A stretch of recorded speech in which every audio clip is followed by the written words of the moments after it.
నమస్తే. తెలంగాణలో మెదక్ స్థానం వైపు రాములమ్మ చూపంతా ఉందట. దానికి సంబంధించి ఒక కీలకమైనటువంటి పరిణామం చోటు చేసుకుంది. ఇప్పటి వరకు మెదక్ పార్లమెంటు స్థానానికి సంబంధించి కాంగ్రెస్ పార్టీ తరపున ఆమె పేరు ఎక్కడా కూడా వినిపించల. ఇలాంటి సందర్భంలో తాజాగా ఢిల్లీలో జరిగినటువంటి ఒక సమావేశం, అంటే దేశవ్యాప్తంగా పార్లమెంటు స్థానాలకు సంబంధించి అభ్యర్థుల ఎంపికపై ఒక కసరత్తుకు సంబంధించినటువంటి సమావేశం జరిగింది.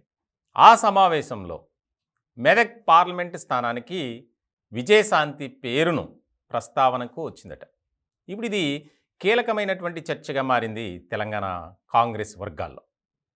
వాస్తవానికి ఇటీవల కాలంలో ఆమె భారతీయ జనతా పార్టీ నుంచి కాంగ్రెస్ పార్టీలోకి వచ్చారు. దానికి సంబంధించి ఒక క్రియాశీలక పాత్ర కూడా పోషించారు గత ఎన్నికల్లో. ఇలాంటి సందర్భంలో మెదక్ పార్లమెంటు స్థానంపై విజయశాంతికి పట్టుంది.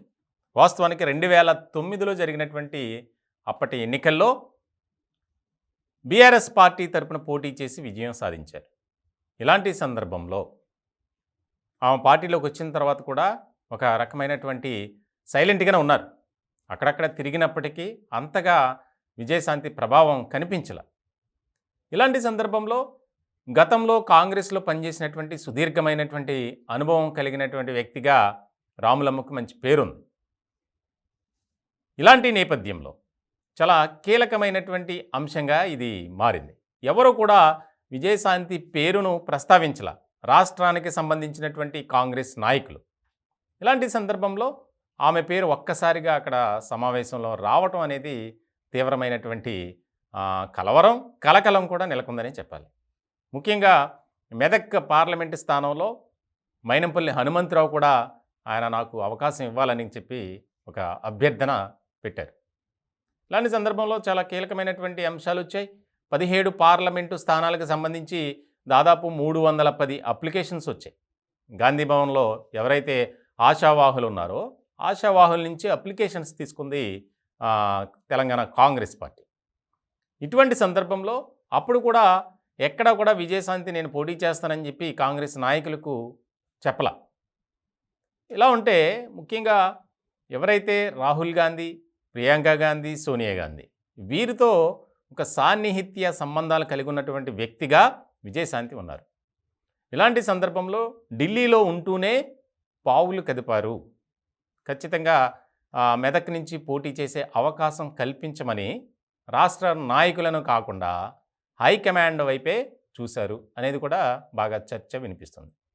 అయితే తనకి హైకమాండ్ రాష్ట్ర నాయకుల్ని అలాగే క్యాడర్ను కూడా సంప్రదించి వారి అభిప్రాయాలను కూడా తీసుకొని అభ్యర్థులను ప్రకటించే దిశగా అడుగులు వేస్తుంది.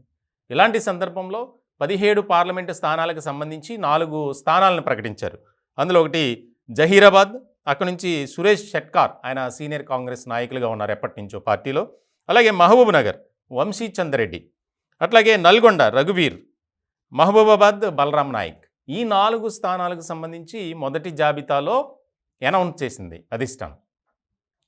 ఇటువంటి తరుణంలో ఇంకా మిగిలినటువంటి ఏదైతే 13 స్థానాలు ఉన్నాయో ఆ 13 స్థానాలకు సంబంధించి కూడా ఒక రకమైనటువంటి కసరత్తు జరుగుతుంది. ఇప్పటికే రాష్ట్ర క్యాడర్తో ముఖ్యంగా సీఎం రేవంత్ రెడ్డితో సంప్రదింపులు జరిపిన తర్వాత ఒక కొలిక్ వచ్చింది జాబితా. కానీ అనూహ్యమైనటువంటి మార్పులు చేర్పులు చోటు చేసుకుంటున్నాయి. ఎందుకంటే ఇప్పుడు గత ఎన్నికల్లో మంచి మెజార్టీ స్థానాలను సంపాదించుకొని అధికారంలోకి వచ్చినటువంటి కాంగ్రెస్ పార్టీ జోష్ మీద ఉంది.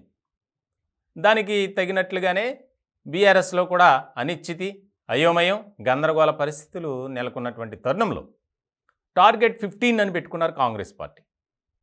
దానికి సంబంధించి బలమైనటువంటి అభ్యర్థులను మనం బరిలోకి దింపాలి.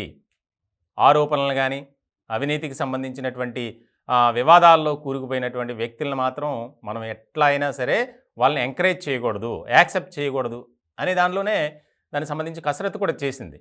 ఇప్పటికే ముఖ్యమంత్రి రేవంత్ రెడ్డితో సంప్రదింపులు జరిపినటువంటి హైకమాండ్ ఒక కీలకమైనటువంటి నిర్ణయం కూడా తీసుకుంది. అభ్యర్థుల ఎంపిక విషయంలో పూర్తి బాధ్యతను, స్వేచ్ఛను రేవంత్ రెడ్డికి అప్పగించారు. సో ఇటువంటి సందర్భంలో మెదక్ పార్లమెంటు స్థానానికి సంబంధించి రాములమ్మ చేస్తున్నటువంటి ప్రయత్నాలు మరి ఎంతవరకు వర్కౌట్ అవుతాయి అనేది ఇక్కడ కీలకంగా మారినటువంటి అంశం.